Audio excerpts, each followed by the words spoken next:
नमस्कार मित्रों, मैं अभिमन्यु कुमार स्वागत करता हूं आपका अपने इस YouTube चैनल एबी क्लासेस में।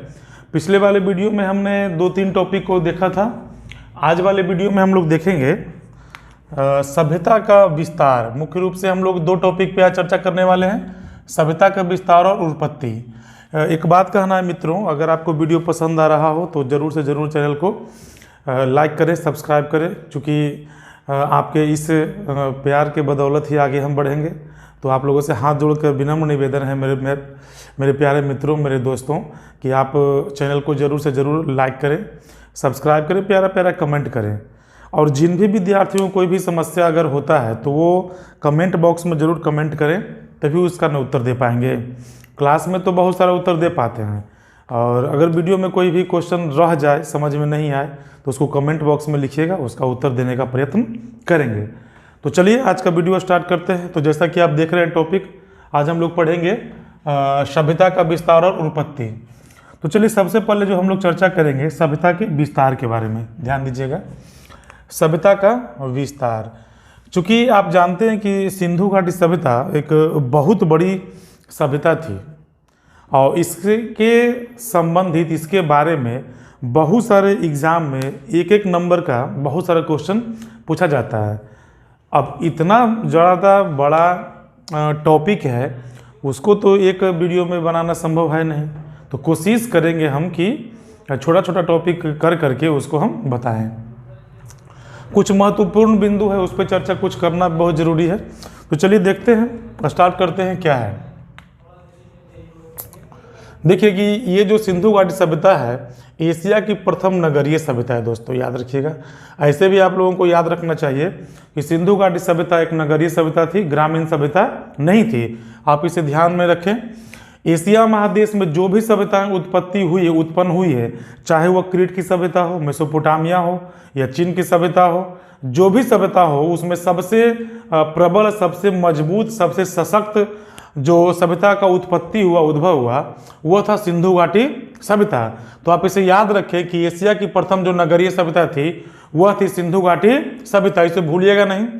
आगे चलते हैं। क्षेत्रफल का अगर बात की जाए, सिंधु घाटी के क्षेत्रफल की अगर बात की जाए, तो पुरातात्विक साक्ष्यों के आधार पर, ध्यान दीजिएगा, पुरातात्विक साक्ष्यों के आधार पर वत्स महोदय ने, इनका जो आप लोग याद किए होंगे, जो हड़प्पा का उत्खनन किए थे दयाराम साहनी, उनके एक सहयोगी थे माधव स्वरूप वत्स। उनके अनुसार इस सभ्यता का क्षेत्रफल, देखिए ध्यान दीजिएगा, यहाँ पे है, ध्यान दीजिए, 12,99,600 वर्ग किलोमीटर है, जो कि VVI है, इसे ध्यान में रखें। अगर पूर्व से पश्चिम की बात की जाए तो इसका जो लंबाई है वह 1600 किलोमीटर है दोस्तों, और उत्तर से दक्षिण 1400 किलोमीटर है। इसको जरा हम लोग देखते हैं। यहाँ पे एक छोटा सा मानचित्र बना करके ध्यान देते हैं। देखिए, ध्यान दीजिएगा, इस तरह से बनाते हैं। पिछला वाला वीडियो आप लोग जरूर देख लीजिएगा, तो बेहद फायदा करेगा। देखिए मित्रों, ध्यान दीजिए, एक भारत का मानचित्र बनाने का प्रयत्न करते हैं। देखिए, इसमें जो सबसे पूर्वी बिंदु है, यहाँ पे देखिए, कहीं पे जरूर हम बताए होंगे। देखिए, सबसे पूर्वी बिंदु है आलमगीरपुर है। ये हिंडन नदी के किनारे था, उत्तर प्रदेश में, मेरठ जिला में। याद रखिएगा दोस्तों, सब कुछ को लिखना संभव नहीं है, कुछ बातें आपको सुन करके लिखने पड़ेंगे। तो सिंधु घाटी सभ्यता का सबसे पूर्वी बिंदु है आलमगीरपुर, हिंडन नदी के किनारे है, उत्तर प्रदेश में, जिला मेरठ में। तो लगभग आप यहाँ पे कह सकते हैं। देखिए यहाँ पे ये वाला हो गया आलमगीरपुर, ए से आलमगीरपुर, याद रखें, ए से आलमगीरपुर। उसके बाद अगर पश्चिमी बिंदु की चर्चा की जाए, सिंधु घाटी सभ्यता का जो पश्चिमी बिंदु है दोस्तों, वह है सूत कैंगेडोर, और यह जो था दास नदी के किनारे बसा हुआ था। और यह मकरान तट, जो पाकिस्तान का जो समुद्र तट है, पिछला वाला वीडियो आप लोग मित्रों जरूर देखिएगा। पाकिस्तान का जो तट है, समुद्र तट, ये वाला, ध्यान दीजिए, एक और हम मार्कर लेते हैं।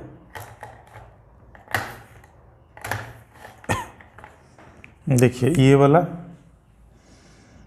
वाला जो है, इस तरह से करके ये पाकिस्तान है। तो यहाँ पे आप लगभग कह सकते हैं, यहाँ पे है ना, सूत कैंगेडोर है, दास नदी के किनारे, याद रखिएगा, दास नदी किनारे, मकरान तट के आसपास का क्षेत्र है। उसके बाद जो दोस्तों है उत्तरी बिंदु है मांडा। ये जो मांडा है मित्रों, मेरे भाइयों, ये मांडा है जम्मू कश्मीर में, याद रखिएगा जम्मू कश्मीर में है, अखनूर जिला में पड़ता है और यह चिनाव नदी के किनारे है दोस्तों, याद रखिएगा। सिंधु घाटी सभ्यता का सबसे जो उत्तरी बिंदु है वह है मांडा, चिनाव नदी के किनारे है और यह जम्मू कश्मीर में है, अखनूर जिला में है। हो सकता है कभी कभी आपसे जिला पूछ लिया जाए तो इसे आप ध्यान में रखें। चिनाव नदी के किनारे है, आराम से याद रखिएगा, अच्छे से नोट करते चलिए सभी चीज़ों को।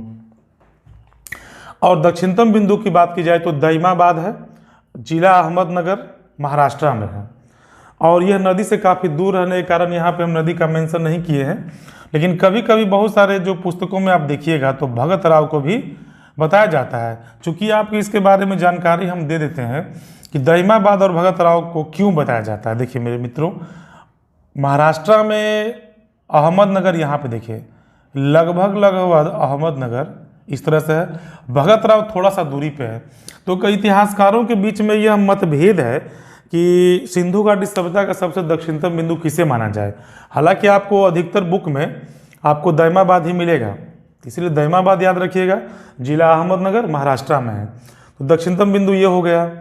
अगर आकार की बात करें तो लगभग इस सभ्यता का जो आकृति है वो त्रिभुजाकार है। अब देखिए कैसे बताते हैं, ध्यान दीजिए,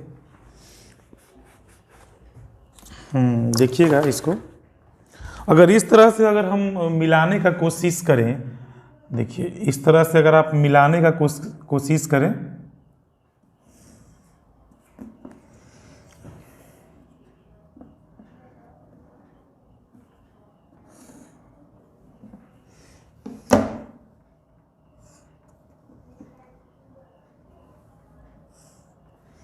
देखिए दोस्तों तो लगभग जो ये आकृति बनती है वह जो आकृति बनती है त्रिभुजाकार। तो याद रखिएगा इस सिंधु घाटी सभ्यता का आकार कैसा था, तो ये आकार था त्रिभुजाकार।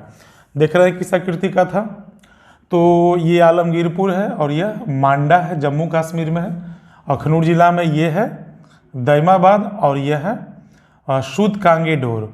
इसका एक ट्रिक है दोस्तों, याद रखिएगा, यहाँ पे हम लिख देते हैं, यहाँ पे देखिए ध्यान दीजिए, डैम्स, DAMS, डी से आपका दईमाबाद हो गया, लिख लीजिएगा दईमाबाद, यहाँ पे लिख लीजिएगा, ए से आलमगीरपुर, M से मांडा और S से सूदकांगेडोर। इसे आप लिख सकते हैं, याद करने का एक छोटा सा ट्रिक भी हो जाएगा।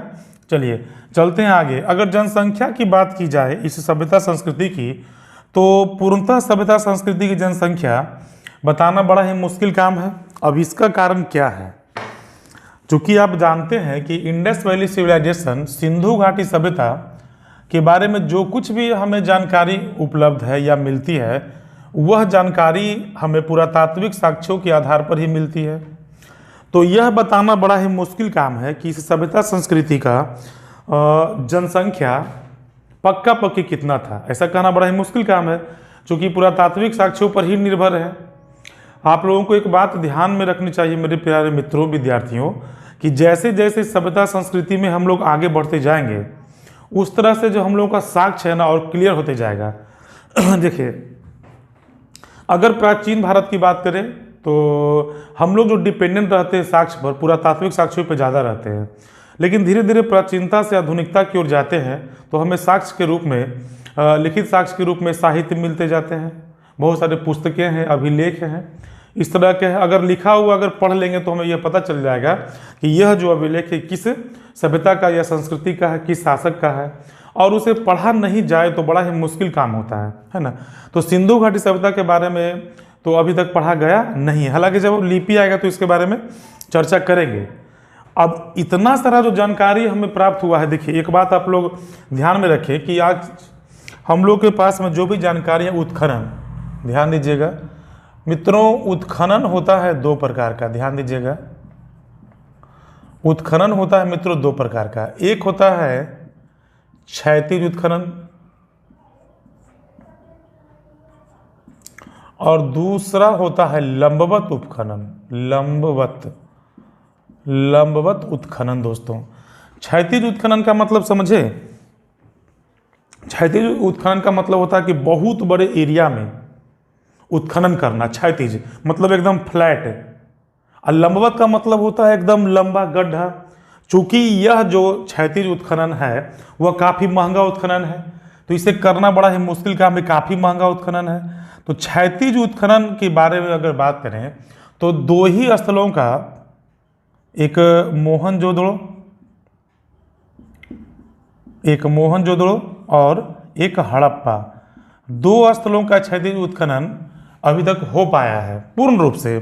चूंकि आप जानते भी होंगे, देखिए क्लास में यही चीज़ हम आप लोगों से पूछे थे कि बताइए कि इतना बड़ा सिंधु घाटी सभ्यता है, 12 जगहों के बारे में आप लोगों को हम पढ़ाए थे, तो इतना सारा जानकारी होने के बाद दो ही जगह के बारे में हमें अधिक जानकारी क्यों है? तो इसका कारण है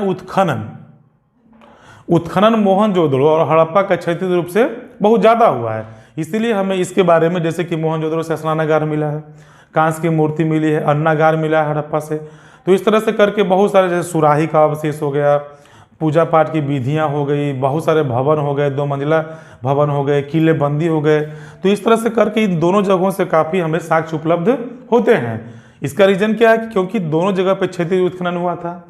अब आते हैं लंबवत में। देखिए दोस्तों, लंबवत उत्खनन है क्या? देखिए ध्यान दीजिएगा, लंबवत उत्खनन होता है पृथ्वी के अंदर एकदम सुरंग जैसा लंबवत उत्खनन करना। साधारण सी बात है कि आप पानी के लेयर से ऊपर ही उत्खनन करिएगा, है ना। ये मान के चलिए कि पानी का लेयर है तो इसके ऊपर ही कीजिएगा, इसके ऊपर कीजिएगा तो आपको स्टोन एज मिलेगा। स्टोन एज के भी 3 पार्ट हैं, जैसे कौन कौन सा पार्ट है? पूरा पाषाण काल, मध्य पाषाण काल और नवपाषाण काल। उससे ऊपर अगर जाइएगा तो इंडस वैली सिविलाइजेशन, है ना, सिंधु घाटी सभ्यता का प्रमाण मिलेगा। उसके ऊपर जाओगे तो ऋग वैदिक काल मिलेगा, उसके ऊपर जाओगे तो महाजनपद काल मिलेगा। तो इस तरह से करके लंबवत उत्खनन के आधार पर हमें याद रखिएगा काल निर्धारण, ध्यान दीजिएगा, काल निर्धारण किया जाता है लंबवत उत्खनन के आधार पर दोस्तों। तो इंडस वैली सिविलाइजेशन, सिंधु घाटी सभ्यता में जो भी उत्खनन हमारे भारत में हुआ है, टोटल का अगर 100% मान ले तो 100% में 95% जो उत्खनन हुआ है, या 90% मान लीजिए, तो लंबवत उत्खनन ही हुआ है, क्षैतिज उत्खनन कम हुआ है। क्योंकि एक बात और है मेरे प्यारे मित्रों, कि अगर इतिहास को अच्छे से जानना है तो वर्तमान को मिटाना पड़ेगा। अब घर द्वार को तोड़िएगा तब न जानिएगा नीचे में क्या खड़ा हुआ है। अब वर्तमान घर द्वार तोड़ दीजिए तब न जानिएगा कि नीचे में क्या है कि नहीं। तो ऐसा करना भी ठीक नहीं होगा। अगर लिपि की बात करें तो ठीक से लिपि पढ़ी गई नहीं है, वैसा कोई लिपि मिला ही नहीं है। जब लिपि अगर हमें मिल जाएगी तो सारे इतिहास पर से पर्दा उठ जाएगा। फिलहाल चलते हैं हम लोग 40 लाख जनसंख्या पे। देखिए जनसंख्या 40 लाख है, इसको बताने वाले थे इरफान हबीब मेरे मित्रों। इरफान हबीब एक इतिहासकार हैं, उन्होंने ही बताया है कि सिंधु घाटी सभ्यता का जो जनसंख्या है लगभग 40 लाख के करीब हुई होगी। स्वरूप की बात करें तो नगरीय स्वरूप थी दोस्तों, याद रखिएगा। एक प्रश्न बड़ा ही महत्वपूर्ण है, देखिए बताते हैं कि भारत में नगर और ग्राम के बारे में सबसे पहले जो परिभाषा या चर्चा की गई है वह है अष्टाध्यायी में दोस्तों, याद रखिएगा। अष्टाध्यायी में जिसके लेखक है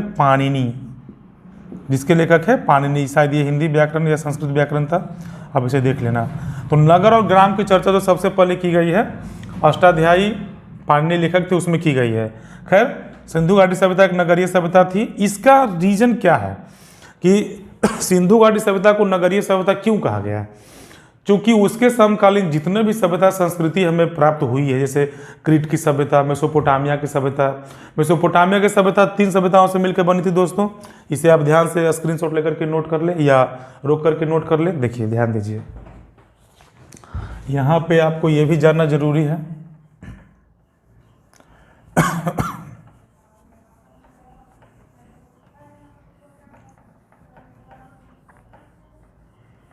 ध्यान दीजिएगा, मेसोपोटामिया की सभ्यता 3 सभ्यताओं से मिलके बना हुआ था। मेसोपोटामिया का मतलब होता है 2 नदियों के बीच की भूमि। जैसा कि आप जानते हो कि मेसोपोटामिया जो सभ्यता संस्कृति है वो दजला और फुरात नदियों के बीच में पनपा था, है ना। तो इसमें सबसे पहले जो था सभ्यता संस्कृति वह था बेबीलोन, याद रखिएगा, बेबीलोन की सभ्यता। दूसरा है आपका सुमेरियन सभ्यता, ये VVI है, याद रखिएगा, इसका उपयोग हम लोग करने वाले हैं आगे। और तीसरा बेबीलोन है, सुमेरियन है, और शायद असीरिया। बेबीलोन, सुमेरियन और क्या था, ध्यान में नहीं आ रहा है दोस्तों, एक मिनट, हाँ ठीक है, असीरिया की सभ्यता। तो 3 सभ्यताओं से मिल करके मेसोपोटामिया की सभ्यता बनी थी। आगे चलते हैं। 3 देश, भारत, पाकिस्तान और अफगानिस्तान में ये फैला हुआ सभ्यता संस्कृति है, काफ़ी बड़ा सभ्यता। देखिए 12,99,600 वर्ग किलोमीटर कोई छोटा मोटा क्षेत्र होता नहीं है। आगे चलते हैं मित्रों। समकालीन, ये जो सभ्यता संस्कृति है मिस्र के समकालीन थी, मिस्र की सभ्यता के, क्रीट की सभ्यता के यानी कि यूनान की, सुमेरियन जो अभी हमने लिखा है, और मेसोपोटामिया। अब आप सोच रहे होंगे सर जी आप मेसोपोटामिया लिखे, सुमेरियन भी लिखे, क्यों? क्योंकि सुमेरियन सभ्यता स्पेशल है, इसका उपयोग हम लोग आगे करने वाले हैं। अगर प्रजाति की बात करें मित्रों, ध्यान दीजिएगा प्रजाति, तो सिंधु घाटी सभ्यता का जब उत्खनन किया गया इतिहासकारों के द्वारा, जैसे माधव स्वरूप वत्स हो गए, अलेक्जेंडर कनिंघम हो गए, जॉन मार्शल हो गए, आपके बहुत सारे जो कि बिंदु है, आप देखिएगा, कल वाले क्लास में हम आपको बताए थे, जो उसमें देख लीजिएगा कि जो डेट बताए थे, समय बताए थे, उसमें आप देख लीजिएगा। उन लोगों ने जब उत्खनन किया तो उनका कहना है कि 4 तरह के प्रजाति हमें मिलते हैं, साक्ष्य मिलते हैं। वो 4 तरह के प्रजाति कौन कौन थे मित्रों, ध्यान दीजिएगा। पहला जो प्रजाति है काकेकस प्रजाति है दोस्तों, याद रखिएगा, काकेकस प्रजाति है। अभी जो हम लोगों को ये मोहनजोदड़ो में कांस्य मूर्ति मिली है मित्रों, वह काकेकस प्रजाति की थी। कांस्य मूर्ति, कांसा का बना हुआ एक मूर्ति मोहनजोदड़ो से प्राप्त हुआ था। आपके लिए क्वेश्चन है कि कांस्य मूर्ति जो मिली थी उसका दाहिना हाथ किस पे है, कमर पे या कंधा पे, कमेंट में बताइएगा जल्दी से। आगे भूमध्यसागरीय, भूमध्यसागरीय जो जनजाति है, देखिए यहाँ पे एक महत्वपूर्ण चीज़ है, जरा रुकिएगा, आप इसे नोट करें। भूमध्यसागरीय जो प्रजाति, इसे ही कहा गया द्रविड़, इसका उपयोग हम लोग आगे करने वाले हैं, भूलिएगा नहीं, इसे द्रविड़ भी कहा गया है मित्रों, याद रखिएगा। और ये जो भूमध्यसागरीय जो प्रजाति है, सिंधु घाटी सभ्यता के 70% स्थलों पर इसी प्रजाति के अवशेष मिले हैं, इसी प्रकार के मानव के अवशेष मिले हैं। और तीसरा है मंगोलाइड, जो योगी का जो हम लोगों का जो मूर्ति मिला है, याद रखिएगा, योगी का जो मूर्ति मिला है वह मंगोलाइड ही प्रजाति का था। चपटी नाक वाले, सीना चौड़ा, एकदम मजबूत सख्त शरीर, तो वो था मंगोलाइड, चपटी नाक वाले थे। और योगी का जो हम लोगों को जो साक्ष्य मिला है उनका अल्पाइन, चौथा जो प्रजाति है अल्पाइन प्रजाति है। तो आप इसे ध्यान से देखें, नोट करें, तो इतना सारा सा जो इन्फॉर्मेशन है वो विस्तार के बारे में है। अब इसके बाद भी अगर कोई छूट गया होगा तो आप जरूर बताइएगा। चलिए आगे चलते हैं। अब अगला जो हम लोगों का टॉपिक है वह है उत्पत्ति का। सिंधु घाटी सभ्यता की उत्पत्ति किसने की या इसका उत्पत्ति कैसे हुआ, इसके बारे में हम लोग 2 तरह के मत का अध्ययन करते हैं। एक है विदेशी मत, दूसरा है देसी मत।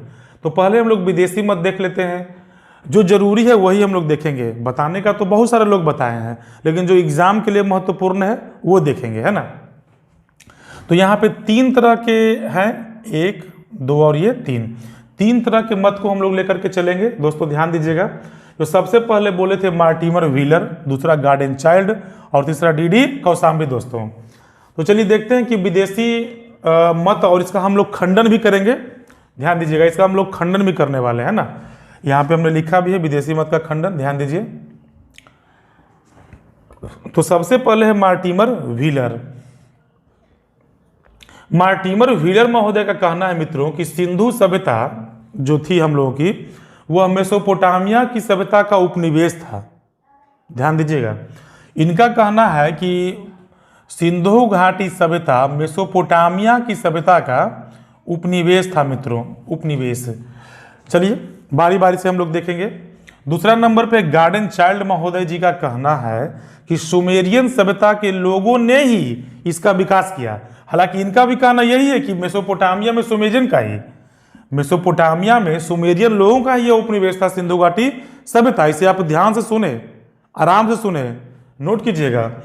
गार्डन चाइल्ड महोदय का भी कहना यही है कि सुमेरियन सभ्यता के लोगों ने ही इस सभ्यता संस्कृति का विकास किया, कुछ भौगोलिक परिवर्तन कर करके। जैसे मेसोपोटामिया में रहने वाले लोग जब यहाँ पे आए होंगे तो कुछ भौगोलिक समस्या उनके सामने, जैसे इंग्लैंड के लोग मैच खेलने के लिए भारत में आते हैं तो उन्हें प्रॉब्लम होता है या नहीं, वहाँ पे ठंडा है, यहाँ पे गर्मी है, तो अपने आप को एडजस्ट करके यहाँ पे खेलते हैं। तो कुछ उसी प्रकार से कुछ भौगोलिक परिवर्तन अपने आप में कर करके उन लोगों ने भारत में आपका जो उत्तर पश्चिम एरिया में देखे थे ना, अभी बताए थे, उत्तर पश्चिम एरिया में अपने आप को बसाए और उन्होंने धीरे धीरे करके इतनी बड़ी सभ्यता संस्कृति का निर्माण किया। चलिए ठीक है। एक और इतिहासकार हैं जिनका नाम है डी कौशाम्बी महोदय, कल भी चर्चा इनका हुआ था। डी कौशाम्बी, इन्होंने कहा है कि देखिए ये कदम ये और चले गए, मिस्र, सुमेरिया और सिंधु सभ्यता तीनों का विकास सुमेरियन ने किया। जी हाँ दोस्तों, ध्यान दीजिएगा, मिस्र, सुमेरिया और सिंधु सभ्यता तीनों का विकास सुमेरियन ने किया। इनका यह कहना यह है।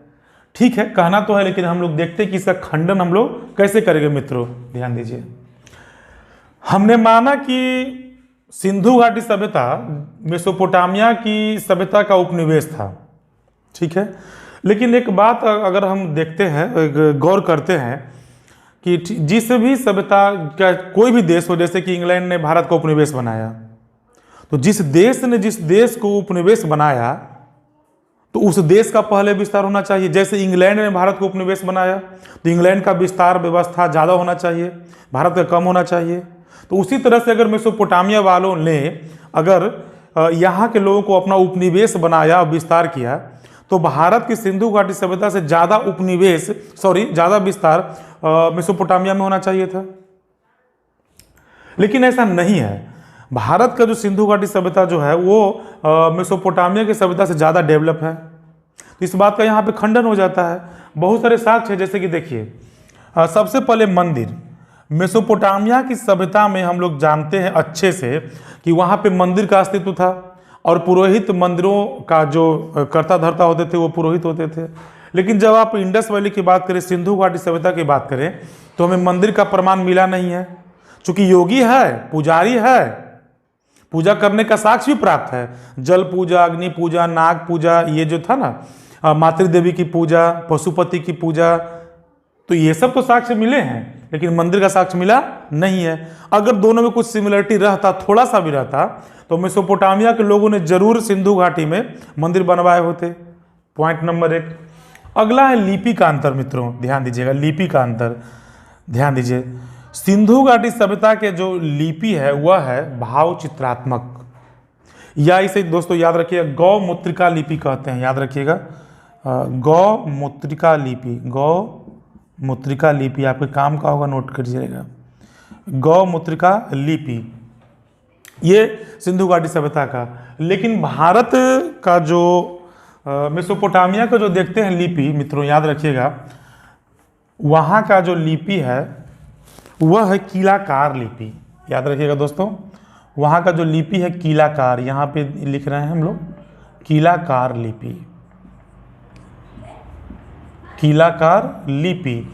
और ये कीलाकार लिपि जो है ना दोस्तों, वो गिलगैमिस, याद रखिएगा, गिलगैमिस वहाँ का एक राजा है, उनके निर्देशन में ये कीलाकार लिपि बना था। और वहाँ की लिपि और यहाँ की लिपि में काफ़ी ज़्यादा अंतर है। यहाँ की लिपि, इंडस वैली का लिपि जब हम लोग देखते हैं तो यहाँ पे लगभग 400 सांकेतिक वर्ण का उपयोग हुआ है, जबकि मेसोपोटामिया में ऐसा है नहीं। अगर मेसोपोटामिया वालों ने हमारी सभ्यता संस्कृति का विकास किया होता तो वहाँ की लिपि लिखने की कला में और यहाँ की कला में जरूर समानता होती, ऐसा है नहीं। भारत की जो लिपि देखते हैं तो यहाँ पे मछली का, जी हाँ दोस्तों, मछली, फिश। सिंधु घाटी सभ्यता का जो लिपि में मछली और यू आकार की संकेत का ज़्यादा प्रचलन हुआ है, जबकि वहाँ ऐसा है नहीं। तो दो बातों से हम लोग उसका खंडन कर सकते हैं, इन तीनों महोदय का। आगे है समाधान की प्रक्रिया। दोस्तों याद रखिएगा, समाधान की प्रक्रिया।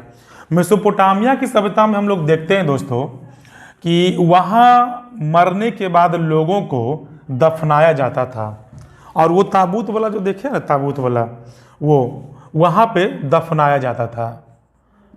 ध्यान दीजिएगा, दफनाया ज़्यादा था कहाँ? मेसोपोटामिया में दोस्तों, मेसोपोटामिया में, याद रखिएगा, मेसोपोटामिया में।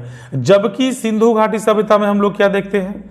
सिंधु घाटी सभ्यता में हम लोग देखते हैं कि मरने के बाद लोगों को दफनाया जाता था, बिल्कुल सही बात है, दफनाया जाता था, और जलाया भी जाता था दोस्तों, जलाया जाता था, और पानी में दहाया भी जाता होगा, ऐसा हम लोगों को लग रहा है।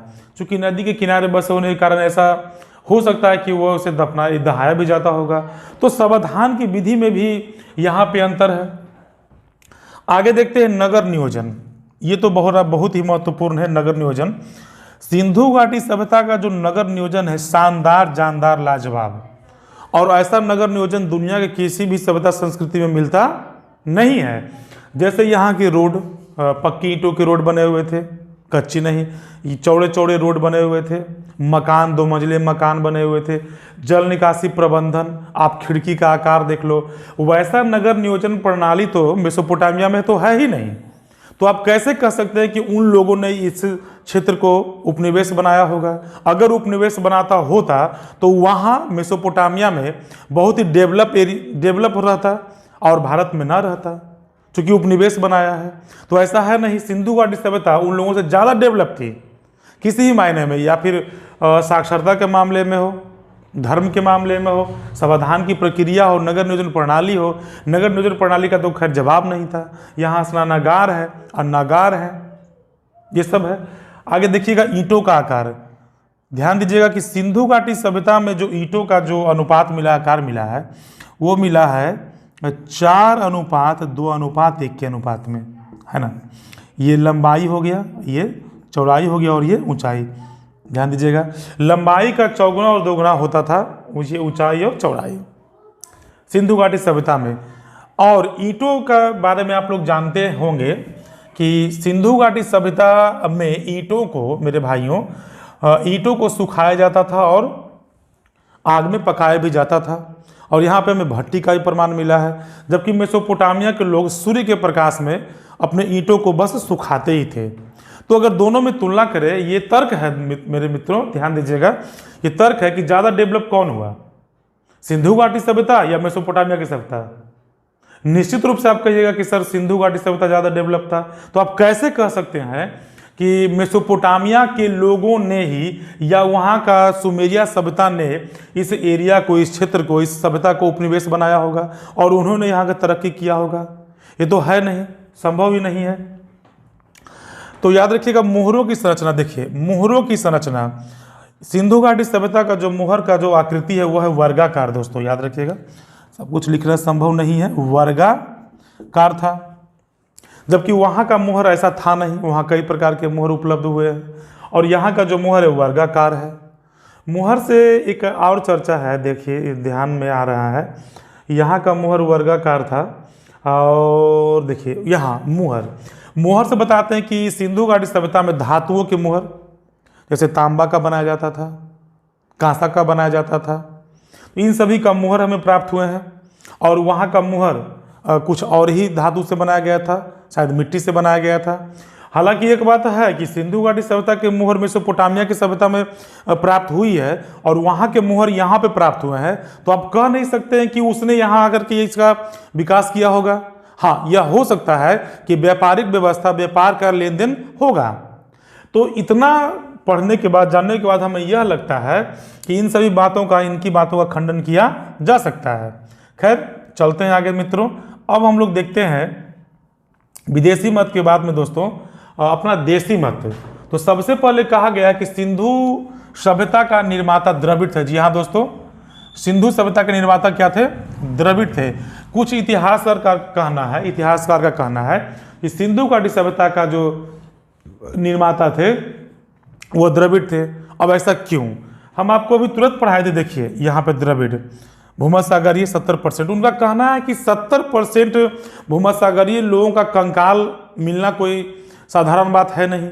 हो सकता है कि द्रविड़ लोग ही इस सभ्यता संस्कृति का निर्माण किए होंगे। और तो और द्रविड़ लोग पशुपति की पूजा करते हैं और मातृदेवी की पूजा करते हैं। तो कुछ इतिहासकारों का कहना है कि हो सकता है कि द्रविड़ लोग ही इतनी बड़ी सभ्यता संस्कृति की उद्भव या विकास किए होंगे। परंतु यह बात सोच करके बड़ा ही अतिशयोक्ति उत्पन्न होता है मित्रों कि सिंधु घाटी सभ्यता के लोग दो देवी देवता की पूजा न कर करके बहुदेववादी थे। आश्चर्य की बात यहाँ पे उत्पन्न हो जाती है, क्योंकि आप जानते हैं कि सिंधु सभ्यता के लोग अग्नि की पूजा करते थे, वायु की पूजा करते थे, नदी तालाब भूमि की पूजा करते थे। तो इतना सारा साक्ष्य पे आप ये कहना ठीक नहीं होगा। खैर चलते हैं आगे कि इस सभ्यता के निर्माता आर्य थे। जी हाँ दोस्तों, सबका हम तर्क बताएंगे एक एक करके। इस सभ्यता का जो निर्माता थे आर्य। अब आर्य क्यों कहा गया, इसके पीछे कारण क्या था? क्योंकि जिस क्षेत्र पर सिंधु घाटी सभ्यता पनपी, याद रखिएगा, जिस क्षेत्र पर इस वाले जो एरिया है, ये वाला जो एरिया है, यहाँ पे जिस क्षेत्र में सिंधु घाटी सभ्यता पनपी, उसी क्षेत्र में आर्य लोग भी पनपे। तो हो सकता है कि आर्यों ने भी इस सभ्यता का निर्माण किया होगा, ये कहना है।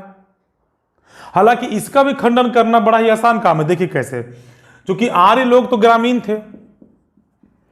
आर्यों का जो सभ्यता संस्कृति का जो निर्माण किया गया है वो ग्रामीण था, और सिंधु घाटी सभ्यता नगरीय है। अब आप सोच लो कि क्या कोई भी सभ्यता संस्कृति कोई अगर बसा रहा है तो नगर से कोई गांव थोड़ी ना बसाएगा। इस बात का भी खंडन हो जाता है दोस्तों। अब आगे सिंधु सभ्यता का विकास सोथी संस्कृति के लोगों ने किया होगा। ये सोथी संस्कृति, ये गणेश्वर और सोथी संस्कृति राजस्थान का जो लोकल है, वहाँ का जो रीजनल जो संस्कृति है, ऐसा माना जाता है कि राजस्थान का जो सोथी और गणेश्वर जो संस्कृति है, उससे इतनी बड़ी सभ्यता संस्कृति का निर्माण हुआ होगा। और इनके मानने वाले हैं दोस्तों अमलानंद घोष, डीपी अग्रवाल, आलचिन दंपति। ये तीनों का मानना है कि राजस्थान का जो सोथी और गणेश्वर जो पद्धति है, संस्कृति है, सभ्यता है, उन्होंने ही इतनी बड़ी सभ्यता संस्कृति का निर्माण किया था। खैर आगे चलते हैं दोस्तों। उत्तर पश्चिम क्षेत्र में ग्रामीण संस्कृतियों से, ध्यान दीजिएगा दोस्तों, उत्तर पश्चिम क्षेत्र की ग्रामीण संस्कृतियों से सिंधु सभ्यता का विकास हुआ। देखिए ये कहना है फेयर सर्विस का, आपको डेट वाला पिछला वीडियो जरूर देख लीजिएगा मित्रों।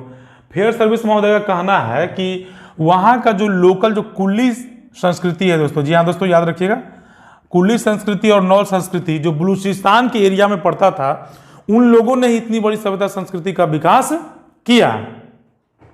खैर इतना सारा बात पढ़ने के बाद में कुछ कंक्लूजन हम लोग अपना खुद निकालते हैं मित्रों।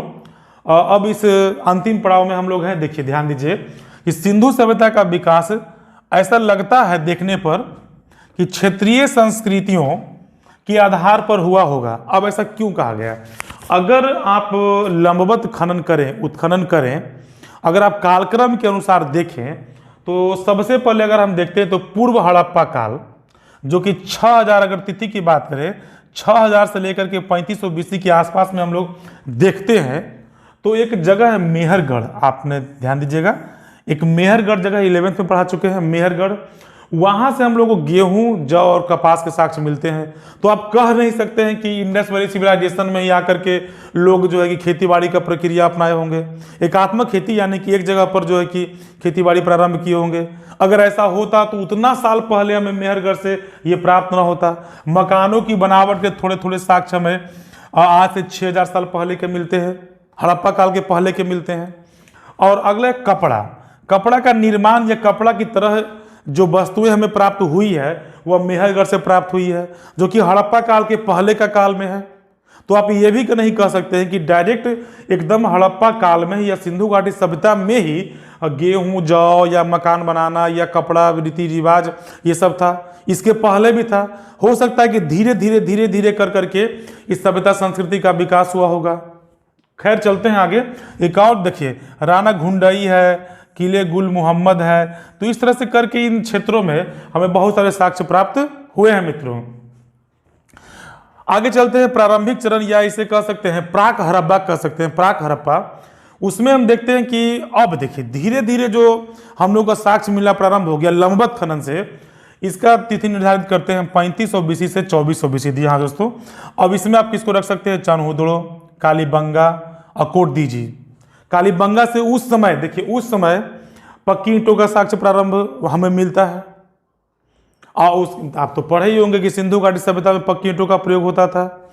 उसके बाद एक कोटदीजी, जहां पे शुरुआती समय में किला या दुर्ग बनने का प्रमाण मिलता है। और अंतिम है परिपक्व चरण, जो कि मोहनजोदड़ो और हड़प्पा या लोथल जैसे और भी कई सारे स्थल मिले थे। तो ये जो लास्ट वाला परिपक्व चरण है 2400 BC से लेकर 1700 BC, जो मोहनजोदड़ो और हड़प्पा का इतना बड़ा जो हम लोग विस्तार देखते हैं, वो पूरा का पूरा परिपक्व चरण में था। तो आप इसे ध्यान से देखें। तो ये था आज का जो क्लास है विस्तार और उत्पत्ति के बारे में दोस्तों।